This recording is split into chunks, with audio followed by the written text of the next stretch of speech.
দুনিয়ার সবথেকে সহজ একটি পেঁয়াজুর রেসিপি শেয়ার করব, যেখানে ডাল ভেজানো, ডাল বাটা ও ব্লেন্ডারে দেওয়ার ঝামেলা ছাড়াই মুচমুচে ডালের পেঁয়াজু তৈরি করব।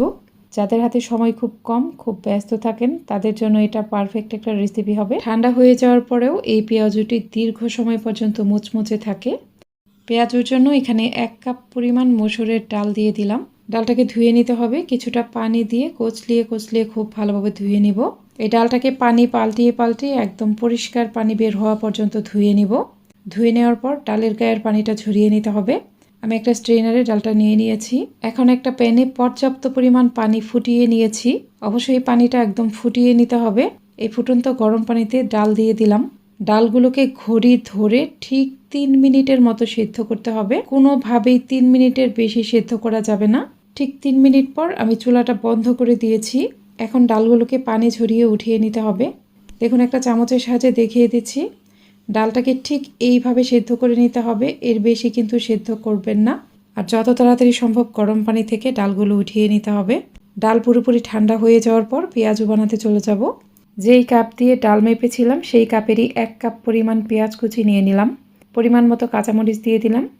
চা চামচের উঁচু করে 1 চা চামচ দিয়ে দিলাম রসুন বাটা ও 1 চা চামচের একটু কম দিয়ে দিলাম আদা বাটা। হাফ চা চামচ হলুদের গুঁড়া, 1 চা চামচ মরিচের গুঁড়া, এরপর স্বাদ মতো লবণ দিলাম। অল্প একটু কালো জিরা ও কিছু ধনেপাতা কুচি দিয়ে দিলাম। এই সমস্ত মশলাই হাত দিয়ে খুব ভালোভাবে কচলিয়ে কচলিয়ে মেখে নিতে হবে। সব কিছু মেখে নেওয়ার পর দিয়ে দিলাম সেদ্ধ করার ডাল। ঠান্ডা হয়ে যাওয়ার পর এই ডালের অবস্থাটা দেখুন। এই ডালটা কিন্তু সেদ্ধ হয়ে একদম গলে যায়নি, এটা হালকা একটু নরম হয়েছে, কিন্তু আস্তে আস্তেই আছে। এখন দিয়ে দিলাম হাফ কাপ পরিমাণ আটা। যেই কাপ দিয়ে ডাল মেপেছিলাম ঠিক একই কাপের হাফ কাপ পরিমাণ আটা নিয়ে নিলাম। আমরা যে আটা দিয়ে প্রতিদিন রুটি বানিয়ে থাকি সেই আটাই নিয়েছি। এরপর চা চামচের উঁচু করে 3 চা চামচ দিয়ে দিলাম বেসন ও 2 চিমটি পরিমাণ খাওয়ার সোডা অথবা বেকিং সোডা দিয়ে দিলাম। এখন সবকিছুই খুব ভালোভাবে হাত দিয়ে মেখে নিব।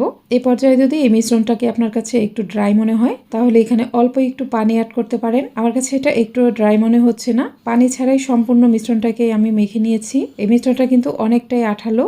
দেখুন, মিশ্রণটা যদি এরকম আঠালো না হয় তাহলে কিন্তু তেলে দেওয়ার পর পেঁয়াজু ভেঙে যাবে। পেঁয়াজুর মিশ্রণটা এরকম আঠালো না হলে অল্প একটু পানি অ্যাড করে তারপর মেখে নেবেন। আর প্রয়োজনে আর একটু বেসন অথবা আটা অ্যাড করতে পারেন। তবে আমি যে পরিমাপ বলেছি সে অনুযায়ী করলে এখানে আশা করি আর কিছুই অ্যাড করতে হবে না। পানি দেওয়া ছাড়াই কিন্তু মিশ্রণটা অনেক বেশি সুন্দর হয়েছে। কিছুটা নিয়ে এটা গরম তেলে দিয়ে দিতে হবে। এই মিশ্রণটা কিন্তু একটু এবড়ো থেবড়ো করেই দিবেন, তাহলে পেঁয়াজুগুলো অনেক বেশি মুচমুচে হবে। আর পেঁয়াজু দেওয়ার সময় তেলটা কিন্তু ভালোভাবে গরম থাকতে হবে। তেল ভালোভাবে গরম না হলেও কিন্তু পেঁয়াজুগুলো ভেঙে যাবে। এক পাশ কিছুটা হয়ে যাওয়ার পরে এগুলো উল্টে দিবেন, এর আগে কিন্তু উল্টাবেন না। এভাবেই পেঁয়াজুগুলোকে লাল লাল করে ভেজে উঠিয়ে নিব। আজকের রেসিপিগুলো আপনাদের কাছে ভালো লাগলে অবশ্যই আমার ইউটিউব চ্যানেলটিকে সাবস্ক্রাইব করে পাশে থাকা অল লেখা বাটনটাতে ক্লিক করে দিবেন।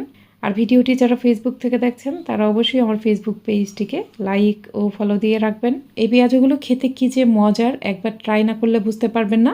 ঠান্ডা হয়ে যাওয়ার পরেও পেঁয়াজগুলো দীর্ঘ সময় পর্যন্ত মুচমুচে থাকে। ভিডিও করতে করতে ও ছবি উঠাতে গিয়ে পেঁয়াজগুলো একদমই ঠান্ডা হয়ে গেছে। ঠান্ডা হয়ে যাওয়ার পরেও দেখুন পেঁয়াজগুলো কতটা মুচমুচে। এই পেঁয়াজু দীর্ঘ সময় পর্যন্ত মুচমুচে থাকবে। আমার কাছে মনে হয় পেঁয়াজু তৈরির এর থেকে সহজ আর কোনো রেসিপি হতে পারে না।